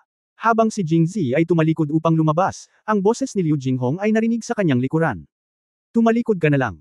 Mabilis magpalit ng damit si ate. Oh. Tumayo si Jingzi sa silid, nakatingin sa kumikislap na kandila at nakikinig sa mga kaluskos ng paghuhubad at pagsusuot ng damit sa likuran niya. Ang kanyang kalooban ay lubhang komplikado. Gusto niyang pigilan ang sarili sa pag-iisip tungkol dito, ngunit paano niya makokontrol ang ganoong bagay? Habang umiikot sa kanyang isipan ang ilang mga eksenang hindi nararapat para sa mga bata, kumukulo ang dugo ni Jingzi, ngunit hindi niya napigilan ang pag-iling. Worry, pervert ba ako? At si Liu Jinghong sa likod niya ay hindi kasing relaxed sa kanya sa ngayon. Dahil siya ay nakikipaglaban sa larangan ng digmaan sa loob ng maraming taon at walang gaanong makamundong damdamin, si Liu Jinghong ay parang isang piraso ng blankong papel, simple at prangka kahit ano pa ang kanyang nararamdaman. She originally thought na magkapatid ang dalawa at magkasama pa rin sila gaya noong mga bata pa sila, kaya walang masyadong problema. Pero nang gawin niya talaga ito, sobrang bilis ng tibok ng puso niya at sobrang pula ng mukha niya. Kadalasan ay mabilis akong nagpalit ng damit, ngunit sa pagkakataong ito ay hindi ko na ito maubad o maisuot. Matagal ko silang napalitan, pero sa wakas natapos ko rin silang palitan. Hay, bakit kakaiba? Nang si Jingzi ay naghahatid sa pagitan ng langit at ng tao, muling tumunog ang boses ni Liu Jinghong sa kanyang likuran. Okay, pwede ka nang tumalikod.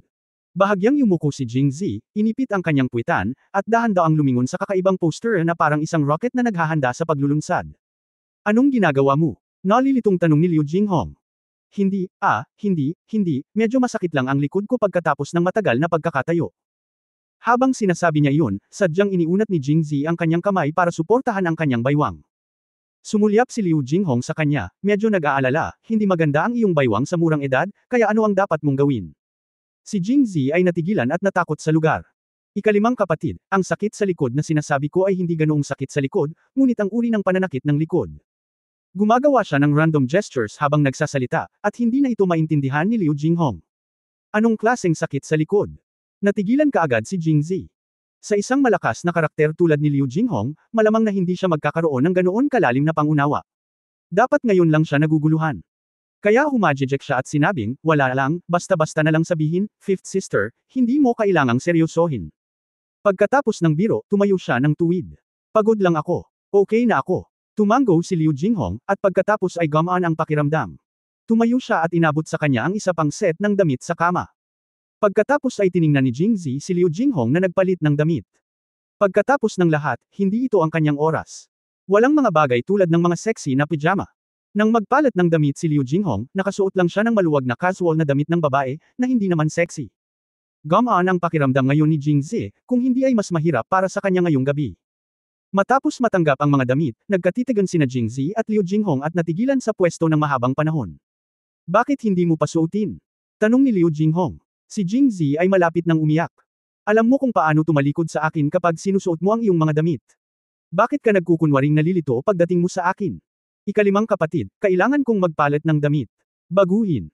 Pero paano ako magbabago habang nandito ka? Bakit hindi ako makapagpalit dito?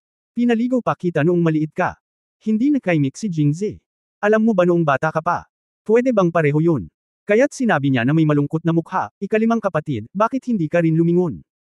Pagkasabi nito, kung tumalikod ka muli, lalabas na mayroon kang isang bagay sa iyong puso. Ikinuyong ni Liu Jinghong ang kanyang mga kamao at mariing sinabi, huwag kang lumingon. Ikaw ang kapatid ko, ano ang kinakatakutan mo? Pagkatapos ng ilang sandali ng paghaharap, walang magawa si Jingzi nang makita niyang walang balak na lumingon si Liu Jinghong. Kung hindi mo ito babaguhin, gagawin ko.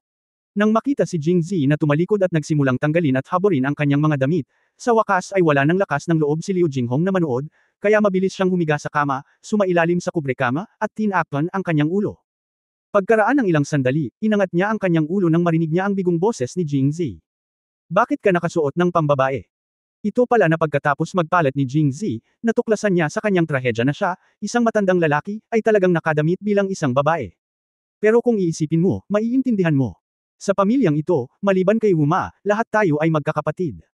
Saan tayo kukuha ng damit panlalaki? Hindi ba ito maganda?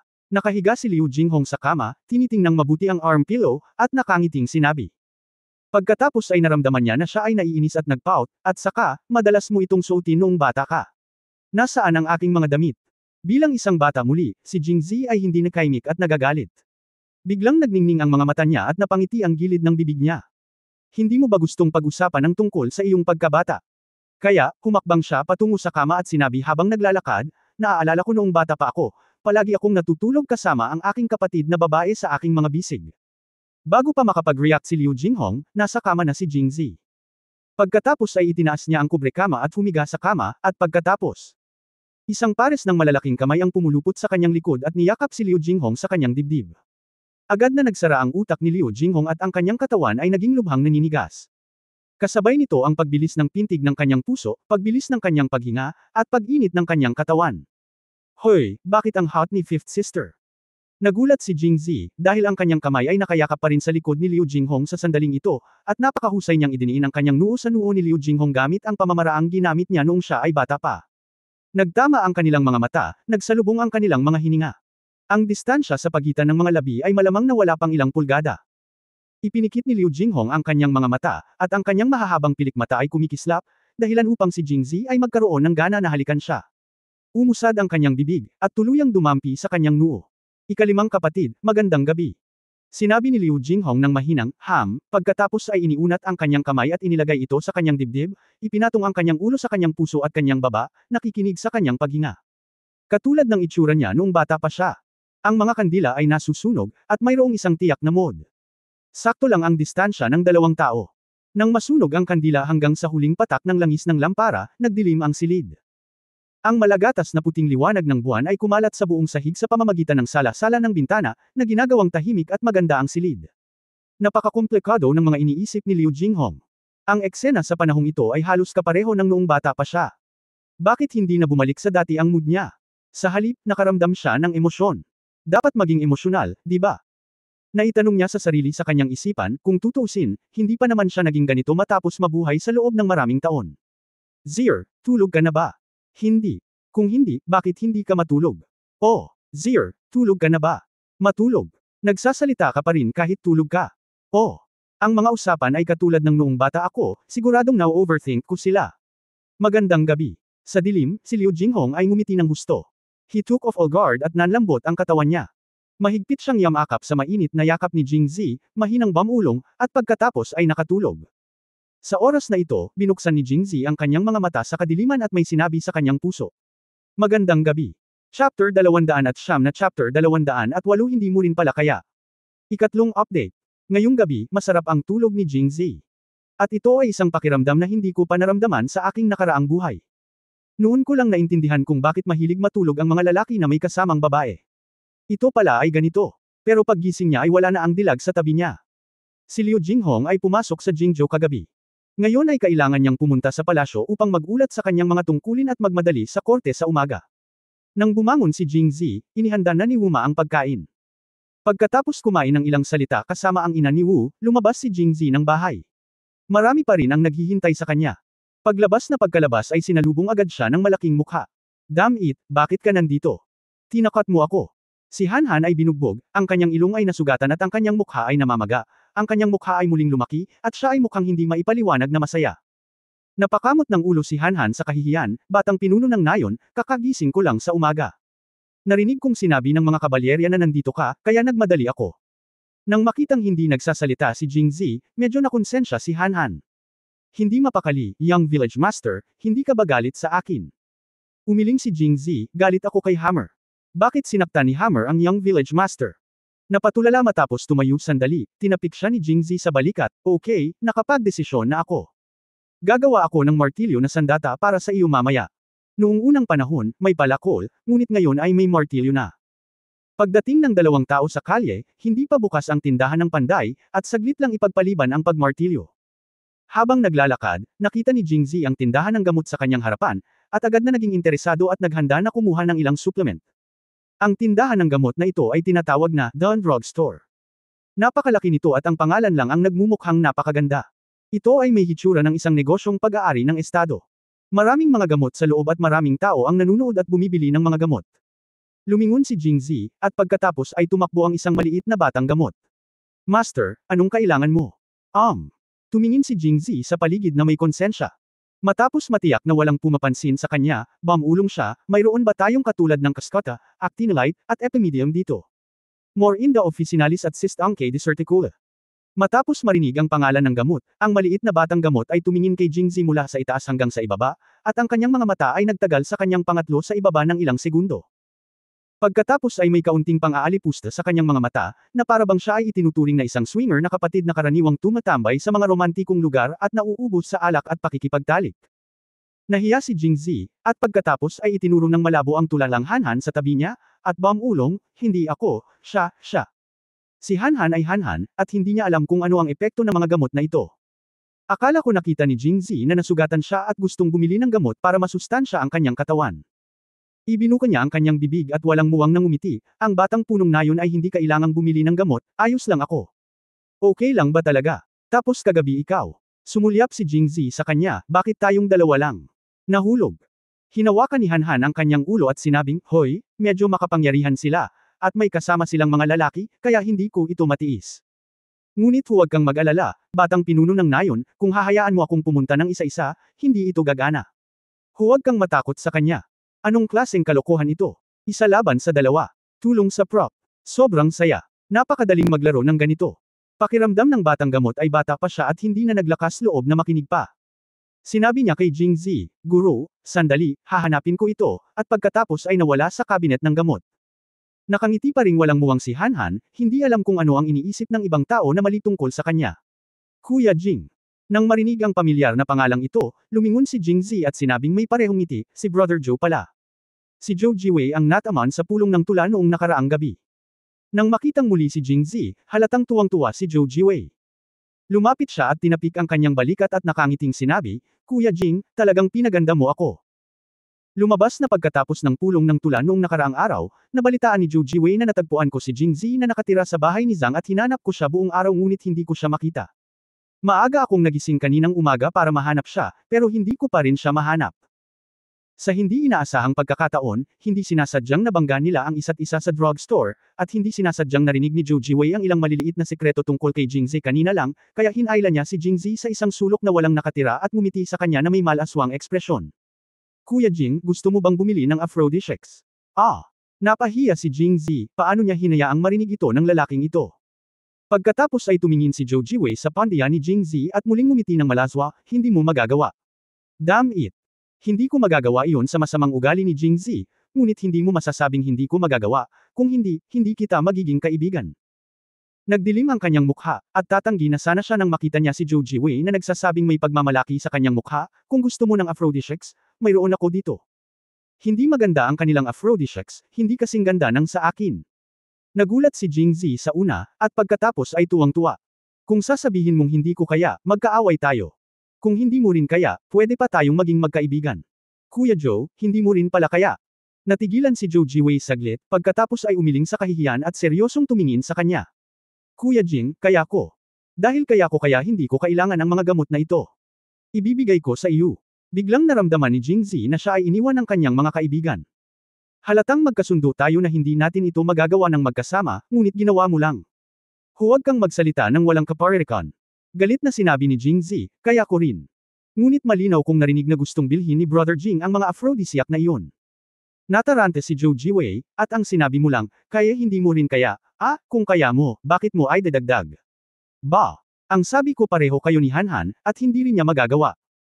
Humajijek si Hanhan nang marinig niyang binanggit ni Jingzi ang kanyang sarili. Tumingin si Zhou Jiwei kay Hanhan, iniisip na ang isang makapangyarihan at matigas na lalaki ay mukhang hindi niya kayang gawin ito. Nang makitang hindi naniniwala si Zhou Jiwei, sinabi ni Jingzi kay Hanhan, Hanhan, tama ba ako? Hindi alam ni Hanhan ang sinabi ni Jingzi, kaya ngumiti lang siya at tumango. Oo. Pagtingin sa itsura ni Hanhan, magkaiba ang iniisip nilang dalawa. Jingzi, ang mabubuting tao ay may ligtas na buhay. Zhou Jiwei, napakalakas na tao. Sa oras na ito, muling nagtanong si Jingzi, Brother Joe, paano mo nalaman na magagawa mo ito? Nasubukan mo na ba? Mukha siyang bata, ngunit sa hindi inaasahang pagkakataon ay isa siyang veterano sa larangan ng bulaklak. Sa hindi inaasahang pagkakataon, hindi nakinig si Zhou Ji. Namula ang kanyang mukha at paulit-ulit na winuwagayway ang kanyang mga kamay, Kuya Jing, huwag kang magsalita ng kalokohan. Kuya, hindi pa ako kasal. Saan mo nasubukan? Paano mo malalaman na magaling ka kung hindi mo sinubukan? Well, napakabata ko pa. Saan ko ito susubukan? Talagang gagana ito. Hoy! Sinabi ni Jingzi na may pagkadismaya, bata pa ako, hindi ako. Nang matapos siyang magsalita, napagtanto ni Jingzi na siya ay nagsasalita ng walang kaparehas at agad na binago ang kanyang mga salita. Sabi, tingnan mo siya, hindi ba napakabata niya? Hindi pa rin magaling. Kabanata 210 Kabanata 209 na Wang Yingqiu, masamang tao. Ika-4 na update. Hindi interesado si Jingzi kung magagamit ito ni Zhou Jiwei, ngunit interesado siya sa gamot na binanggit ni Zhou Jiwei. If it works well malapit na siyang mag-Wakshan Yuan. Kaya't hinailan niya si Zhou Jiwei sa isang sulok. Kuya Joe, gumawa tayo ng hakbang para mag-usap. Pagkatapos ay tinanong niya, Brother Joe, mayroon ka ba talagang ganoong uri ng gamot na? Mas mahusay kaysa sa mga gamot na kasasabi ko lang. Tumango si Zhou Jiwei, napaka-proud. Kami sa Jingxi ay kilala bilang kabisera ng medisina, kaya syempre mayroon kami nito. Kaya nagsimulang makipag-usap si Zhou Jiwei kay Jingxi. Ang Jingxi ay mayaman sa lahat ng uri ng mga halamang gamot, at maraming mga pambihira at kakaibang halamang gamot na hindi makikita sa ibang mga lugar, kaya tinawag itong kabisera ng gamot. Kahit na ang mga bata sa Jingxi ay makakaalam ng ilang mga halamang gamot. Ito ang dahilan kung bakit ang Tung Tianke ay itinayo doon sa unang lugar. Ang dahilan ng pinto. Karamihan sa iba't ibang masasamang lason na pinadalisay ni Tung Tianke ay galing kay Jingxi. Maging ang mga sikat na doktor mula sa ibang mga bansa ay pumunta sa Jingxi upang mangolekta ng mga gamot sa loob ng ilang buwan bawat taon. Totoo ba o mali? Matapos marinig ito, nag-alinlangan si Jingxi, dahil nasa Jingxi ang lahat, bakit ka pumunta sa botikang ito para maghanap ng gamot? Umiling si Zhou Jiwei, bagaman maraming gamot sa Jingxi, hindi pareho. Lahat sila, at dahil ang Jingzhou ay ang kabisera ng Angwo, maraming tao ang dumadaan araw-araw. Ang mga tao sa Dawn Medicine Store ay maaaring may kaalaman, kaya pumunta ako para magtanong. Ang pamilya ni Zhou Jiwei pala ay galing sa isang scholarly family. Wala itong kinalaman sa medisina, ngunit nakilala niya ang isang lagalag na paring dawas noon. Nang makitang hindi malinaw na nagsalita si Zhou Ji, sinabi niya na siya ay may karunungan at tiyak na makakaakit ng maraming bulaklak ng peach sa hinaharap, kaya espesyal na binigyan niya siya ng isang bote ng, maaga o huli, ito ay matatapos, na sinabi pagkatapos kumain ito, ang bacon ay hindi lamang may epekto ng pagpapalakas ng katawan, ngunit kung ito ay maaaring paikutin ang yin at yang, ito ay lubos na mapabuti ang iba pang mga aspeto ng katawan. Matapos makuha ni Zhou Jiwei ang, maaga o huli, matatapos din ito, kinuha niya ang isa na may mentalidad na subukan ito, ngunit wala siyang naramdamang epekto. Nagpunta rin siya sa maraming lokal na parmasya at nagtanong, ngunit hindi pa niya narinig ang ganoong bagay. Ngunit palagi niyang nararamdaman na ang Daos na pari ay hindi mukhang sinungaling, kaya pagdating niya sa Jingzhou, gusto niyang magtanong sa Dawn Pharmacy. Ang resulta ay pareho noong siya ay nasa Jingxi, walang nakarinig sa kanya. Pagkatapos ay nakilala niya si Jingzi. Brother Jing, para sabihin sa iyo ang totoo, sa aking paningin, sa tingin ko ang Daos priest ay dapat na isang eksperto. May misteryo sa maaga o huli, na bagay na ito, ngunit hindi ito tumutugma sa akin. Tapos sinundan niya ako from his arms. Naglabas siya ng isang maliit na bote ng gamot na parang isang kayamanan, pero kailangan ito ni Kuya Jing. Kaya nagpa siya akong ibigay ito sa taong nakatadhana. Lumabas ka. Nagalit si Jingzi, siya ang hindi makakagawa nito, hindi ako. Tiningnan niya ito ng may muwang na mukha. Sa isang nakakalokong ngiti, naisip ni Zhou Jiwei sa kanyang sarili na hindi siya magaling, paano mo nalaman? At labis kang nag-aalala tungkol sa paghahanap ng aphrodisiac para sa kanya. Kasabay ng gwapong anyo ni Jingzi biglang may naisip na masama mula sa kaibuturan ng kanyang puso, at hindi mapigilan ni Zhou Jiwei na kiligin. Ang 2 taong ito, may kani-kanyang pakulo. Pagkatapos ay ikinaway niya ang kanyang kamay, Kuya Jing, hindi mahalaga kung sino sa inyong dalawa ang maaaring gumamit nito. Basta si Kuya Jing ang aking guro at tinuturuan ako ng cursive na pagsulat, ang maaga o huli, na bagay ay matatapos para kay Kuya Jing. Ba, gamitin mo na lang ang cursive writing ko kapalit. Fake medicine. Dumura si Jingzi, nang may kasuklam-suklam. Ano na naman ba ang bacon guyuan, umiikot ang yin at yang, gumagawa ng mga mahiwagang bagay, na hindi man lang may kumpara kay Dal Iwan, at halata ang pangalan niya, maya-maya lang ay matatapos na. Kuya Jing, hindi talaga ito pekeng gamot. Hindi ba pekeng gamot? Ngumisi si Jingzi, tanungin kita, gusto ba niya ng pera? Ang mga nais ng pera ay dapat na mga sinungaling, at ang mga taong ayaw ng pera. Maaring out upang maghayganti sa lipunan. Well, kung gusto ko, hindi dahil sa gamot, kundi dahil sinabi ng Daoist priest na ilang araw na siyang hindi kumakain. Ano kaya ang mangyayari kung uminom ako ng gamot ng iba at bibigyan ako ng pera para sa pagkain? Haha, niloloko ka lang ng mga scammer. Parang tanga. Dahil nandito si Zhou Jiwei, binalak ni Jingzi na bilhin ito sa ibang araw, umiling, at naghanda na umalis. Hindi ito nakita ni Zhou Ji, kaya mabilis siyang tumayo sa kanyang harapan at bumulong, okay, Kuya Jing, hayaan mong sabihin ko sa iyo ang totoo. Sa katunayan, wala akong masyadong naramdamang pagbabago pagkatapos kong subukan ang tableta na ito, ngunit pagkatapos kong ibigay ito sa isa sa amin, sinabi sa akin ng alibughang anak ni Hua Chang doon minsan sa loob ng kalahating oras. Tinanong niya ako kung mayroon pa ba ako, ngunit nagsinungaling ako sa kanya. Natigilan si Jingzi, at pagkatapos ay nabigla. Kalahating oras. Isang tunay na goner. Pagkatapos ay seryoso niyang sinabi, "Bueno, bakit hindi mo ako bigyan ng gamot? Hayaan mong sabihin ko sa iyo ng maaga, ayoko ng gamot na ito, gusto lang kitang turuan ng kaligrapya." Naiintindihan ko, naiintindihan ko. Masayang-masaya si Zhou Jiwei, at mabilis na iniabot ang maliit na bote ng gamot na, matatapos din mamaya, sa kamay ni Jingzi. Para bang nakahanap si Jingzi ng isang kayamanan, maingat niyang inilagay ito kasama ng 3 token. Brother Jing, dahil inalis mo na ang mga tabletang ito, kailan tayo magsasanay ng calligraphy? Pinangarap ni Zhou Jiwei na magsulat ng cursive calligraphy na kasing husay ng kay Jingzi, at magiging sikat siya sa mahabang panahon pagkatapos bumalik sa Jingxi. Tumangala si Jingzi sa langit, napakaganda ng panahon ngayon, hindi angkop para sa pagsasanay ng kaligrapya. Subukan natin sa ibang araw. Isa pang araw. Anong araw? Hayaan mo akong mag-isip tungkol dito. Sabi ni Jingzi habang naglalakad palabas, next time.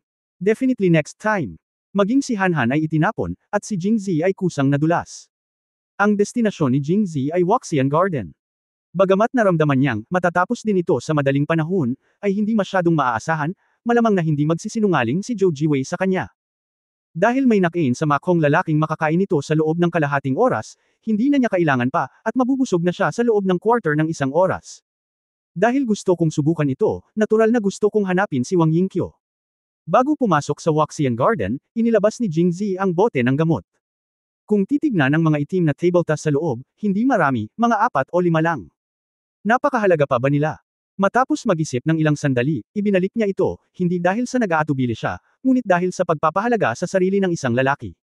Palagi niyang nararamdaman na ang pasasalamat kahapon ay hindi niya tunay na antas.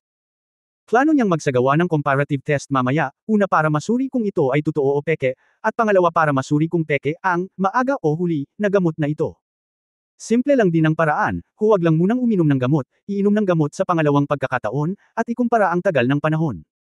Hindi naman dapat mahirapan siyang makascore ng 2 beses diba? Nang makapagdesisyon na si Jingzi, itinulak ni Jingzi ang pinto at pumasok sa Waxian Garden. Ang mga katulong sa hardin ay labis na masigasig kay Jingzi, na nagparamdam kay Jingzi na siya ay uuwi na. Umakyat sa ikalawang palapag at pagdating sa pintuan ni Wang Yingqiu, binuksan niya ang pinto at pumasok nang hindi man lang kumakatok. Nakatalikod si Wang Yingqiu sa pintuan. Nang marinig niya ang paggalaw sa pintuan, bigla siyang napalingon at napangiti nang makitang siya iyon. "Bakit ka nandito?" Isinara ni Jingzi ang pinto, at hindi siya nag-alala tungkol dito. Espesyal siyang nagdagdag ng lock bago ito natapos. Lumingon siya at sinabing may parehong ngiti, "Bakit hindi ako makakapunta? Hindi tayo nagkita." Ba, ang hindi pagkikita sa isang araw ay parang 3 taglagas. Sa tingin ko ay hindi, kaya syempre kailangan mong puntahan ako. Narinig ni Wang Yingqiu, na minsang pinagsamantalahan ni Jingzi, ang sinabi niya tungkol sa, hindi na muling pagkikita, at pagkatapos ay naisip niyang papasok na siya. Sa sandaling may lock ang lock, namula ang kanyang magandang mukha, bahagyang bamuka ang kanyang maliit na cherry na bibig, at dahan-dahan siyang naglabas ng 2 salita. Masamang tao. Pagtatapos ng kabanata. For more updates, click on the notification bell.